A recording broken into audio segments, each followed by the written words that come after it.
আল্লাহ সমর্থ দিছে, হাত লম্বা করেন, কিছু বরকত নিয়ে আনেন, নাইলে দেখবেন সব বরকত যাইবগা। কোন জায়গায় জানেন? এটা তো বুঝাইতে পারবো না, মনে হয় মানবেন কিনা জানি না। সব বরকত স্কোয়ারে যাইবগা, নাইলে ইউনাইটেডে যাইবগা, নাইলে সিঙ্গাপুর যাইবগা, নাইলে থাইল্যান্ডে যাইবগা, নাইলে শেষমেশ মাদ্রাজে যাইবগা। সব বরকত ওদিকে চলে যাবে। বরকত রাখেন কিছু, আল্লাহ সমর্থ দিছে, হাত লম্বা করেন, সবচেয়ে দামি যেটা ওটা দেন।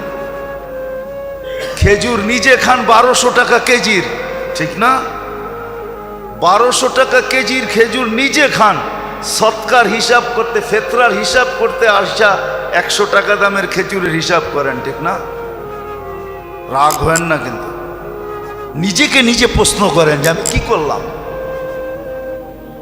যদি আপনার ভিতরে কিছু থাকে, সব পার্টস নষ্ট হয়ে গেলে ওটা ভিন্ন কথা, আর যদি কিছু পার্টস এখানে থাকে তাহলে একটু নিজেকে প্রশ্ন করেন না যে আমি তো বাসার জন্য প্রতি মাস সারাটা মাস খেজুর কিনলাম 1200 টাকা দামের,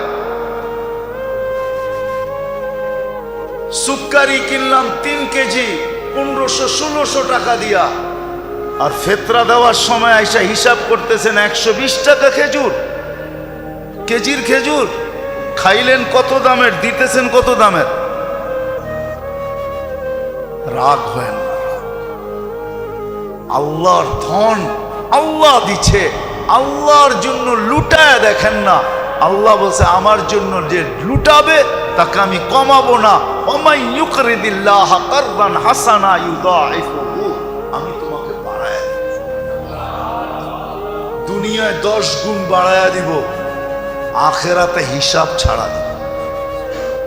নিচে খাইলেন 1200 টাকা দামের খেজুর, আর ফেতরা হিসাব করতেছেন 120 টাকা দামের খেজুর, ঠিক না? 3.5 কেজির দাম, ঠিক না? কি বলেন? হাত প্রসারিত করে, হাত প্রসার সুযোগ করে দিয়ে গেছে। তো আমি একটা দুইটা বললাম আপনাদেরকে যে যা এখন পর্যন্ত যেটা হয় নাই ওটাকে পুরা করার জন্য 2 রাস্তা দেখাইলাম, দ্বিতীয় আর একটা রাস্তা আছে, সেটাই ফেতরা। আল্লাহ রাসূল সাফ বলছে, রোজার ভিতরে যেরকম করা ছিল তুমি করতে পারো নাই, পূর্ণতা নিয়ে আসবে তোমার হাত খোলা ফেতরা। হাত খোলা, হাত খোলা। বলবেন 70 টাকা দিলেই তো হবে, হয়ে যাবে, হয়ে যাবে, কিন্তু বরকত আপনার কাছে থাকবে না, বরকত কিন্তু যাবে, বরকত কিন্তু অন্য জায়গায় চলে যাবে। এটা